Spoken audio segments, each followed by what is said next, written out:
తెలంగాణ ప్రతిపక్ష నాయకుడు కేటీఆర్ విమర్శలు దారి తప్పుతున్నాయి. కేవలం సీఎం రేవంత్ రెడ్డి గారిని టార్గెట్ చేయాలనే ధోరణితో ప్రతి అంశాన్ని వివాదం చేయటమే పనిగా పెట్టుకున్నాడు.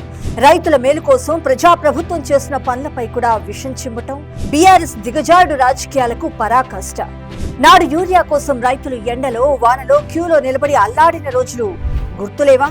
యూరియా బ్లాక్ మార్కెట్ కు తరలకుండా, కృత్రిమ కొరత లేకుండా ప్రజాప్రభుత్వం యూరియా యాప్ ను రూపొందించింది. రైతులు తమ ఫోన్ ద్వారా నేరుగా బుక్ చేసుకుని షాపుల వద్దకెళ్లి సులభంగా తీసుకునే వెసులుబాటు కల్పిస్తే దాన్ని కూడా రైతు వ్యతిరేక విధానం అంటారా? రైతులు ఇబ్బంది పడితేనే మీకు సంతృప్తి కలుగుతుందా? కౌలు రైతులను గుర్తించకుండా, బీమా పెట్టుబడి సాయం అందకుండా నాడు ద్రోహం చేసింది కేసీఆర్ కాదా? ఇప్పుడు ఆ ద్రోహాలన్నీ మర్చిపోయి నీతులు చెప్తున్నారా? ఇక బీఆర్ఎస్ అనుకూల పత్రికలు చేసిన ప్రచారం మరీ చోద్యం. పంట వేసినట్టు నిరూపిస్తేనే యూరియా ఇస్తారట అంటూ రైతులు పూర్తిగా పక్కదోవ పట్టించే రాతలు రాస్తున్నారు.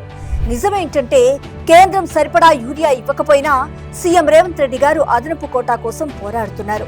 ఉన్న పరిమిత స్టాక్ ను పారదర్శకంగా, న్యాయంగా పంపిణీ చేయడమే లక్ష్యంగా ఈ యాప్ ను రూపొందించారు. ఇది పంపిణీలో కోత కాదు, రైతుల అవస్థలు తగ్గించే ప్రయత్నం.